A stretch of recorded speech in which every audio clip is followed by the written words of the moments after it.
So Ruth, we're playing a piece by Rachmaninoff, and I hear that you maybe studied with him. No, there's no maybe about it. I certainly did.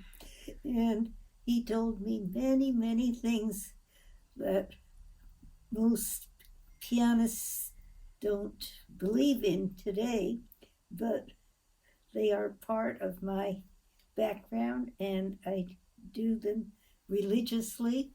And well, he was sort of like my grandfather, a wonderful gentleman. And what we're going to play for you, Russian melody. Should tell you something about the Russian church in Paris. Around the corner from the Salle Pleyel, which was the musical center of Paris at that time, as far as concerts were concerned. It no longer is, but at that time, nearly 100 years ago, it was.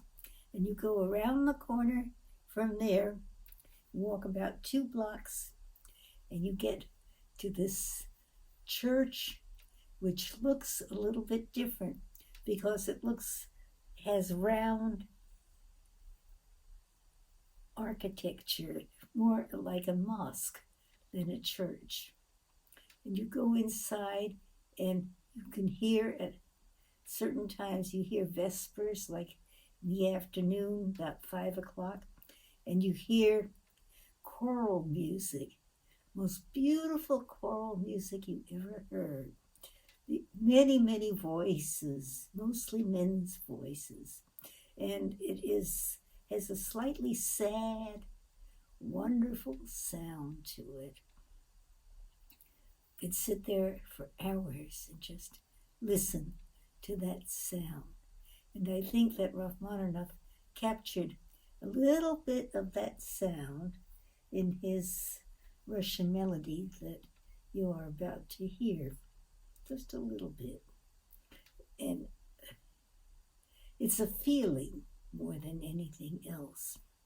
Across the street from this wonderful Russian church was the best Russian delicatessen in Paris. They sold caviar, red, black, many different kinds of caviar, from sturgeon. And they sold salamis and black bread and pumpernickel, kind of bread that you rarely find today. But it was sold in this Russian delicatessen there. And after my lesson, then Mr. Rachmaninoff's niece, at that time, her name was Madame Kanyus. Husband was a Russian composer.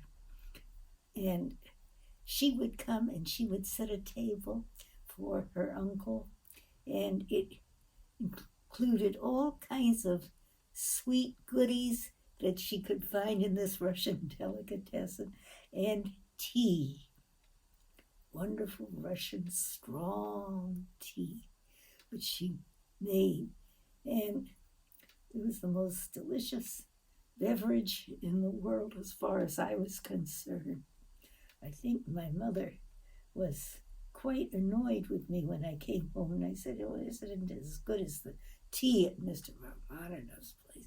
Oh, Mr. Rachmaninoff's niece this, Mr. Rachmaninoff's niece that." She would tell me, "Nothing I do is good enough for you."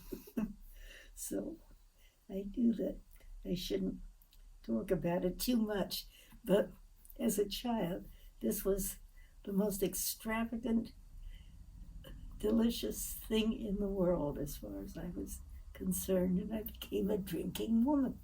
I drink Russian tea.